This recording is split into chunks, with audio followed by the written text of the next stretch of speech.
September 2001. Sharon Stone is 43 years old, at the very top of Hollywood, and then, in a matter of hours, she's fighting for her life. A massive brain hemorrhage. Doctors giving frightening odds. And a marriage that would never recover. But to understand how she got there, and why what happened next is so remarkable, we need to go back. Way back.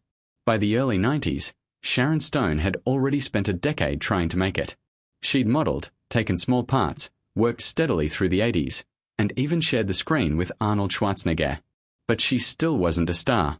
Then a script arrived that would change everything. Basic Instinct was a psychological thriller about a detective, played by Michael Douglas, who becomes dangerously obsessed with a wealthy crime novelist suspected of murder. The character was seductive, manipulative, and impossible to read. Most established actresses passed on the role entirely. But Stone fought for it, hard. She saw something others missed. Catherine Trammell didn't just attract attention. She controlled it. And Stone believed she was the only one who truly understood that. Director Paul Verhoeven eventually agreed. He later said she was the only actress who fully grasped the role. When filming began, Stone played Catherine with icy precision, always composed, always several steps ahead, while Michael Douglas's detective slowly unraveled around her. That contrast became the heartbeat of the film. But here's where it gets interesting. One single scene, lasting only seconds, would make cinematic history. In the now famous interrogation sequence, Catherine sits calmly in a room full of detectives, cigarette in hand, completely unintimidated. She shifts, recrosses her legs, and the room changes forever. Stone later claimed she had no idea how revealing the shot would appear on screen, that Verhoeven had assured her it would be edited out. When she saw the finished film, she was shocked. Verhoeven has disputed her account ever since. Whatever the truth, the moment became one of the most analyzed in movie history.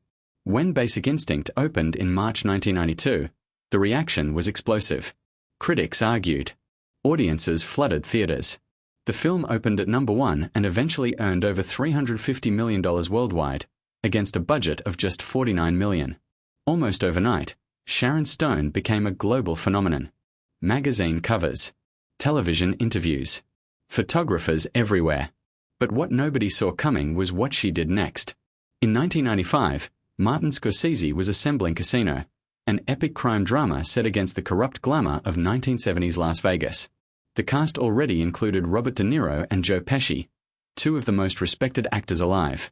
Stone was stepping into that world as Ginger McKenna, a showgirl and hustler whose beauty could command any room, and whose self-destruction could bring everything crashing down around her. The risk was enormous. If she couldn't keep up, she'd be remembered as a glamorous celebrity who couldn't play with the big names. Instead, she delivered something nobody expected. Ginger was ambitious, charismatic, manipulative, and heartbreaking all at once. Critics singled Stone out as the emotional center of the entire film. More volatile, more unpredictable, more alive than anyone around her. The Academy took notice. She received her first and only Oscar nomination for Best Actress. She didn't win.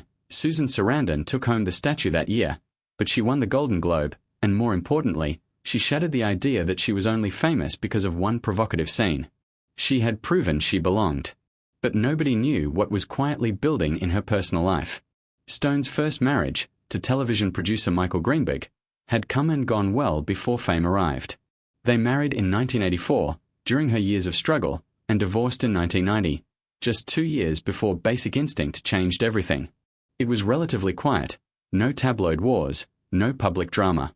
But everything changed once Hollywood came calling. After Basic Instinct, Stone moved in entirely different circles. It was there she met Phil Bronstein, not a movie star, but a powerful newspaper editor, eventually one of the most prominent journalism figures in California. They were an unlikely pairing from two very different worlds, and somehow that seemed to make it work. They married on Valentine's Day, 1998. In May 2000, they adopted a son, Roan. From the outside, it looked like the rare thing, a celebrity marriage with real foundations. But appearances can be deeply deceiving.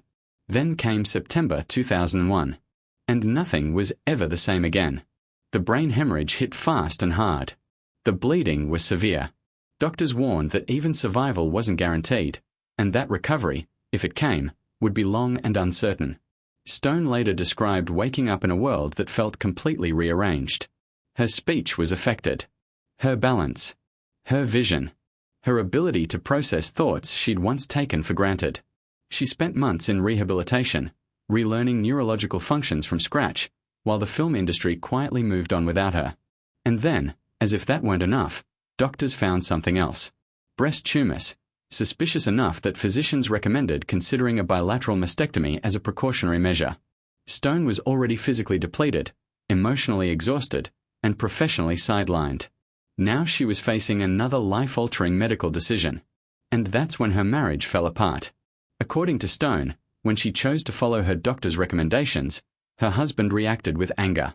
He strongly disagreed with her approach. The argument wasn't just about medicine. It was about who had the right to make decisions over her own body during the most vulnerable period of her life. That confrontation, she later said, effectively ended the marriage. The tumors, it turned out, were benign. But the damage was already done.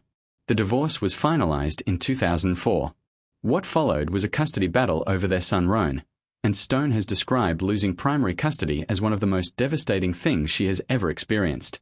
She was simultaneously recovering from a stroke, rebuilding a stalled career, processing a broken marriage, and fighting in court for her child.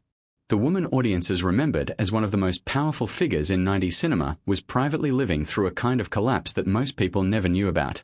But here's what makes her story truly remarkable.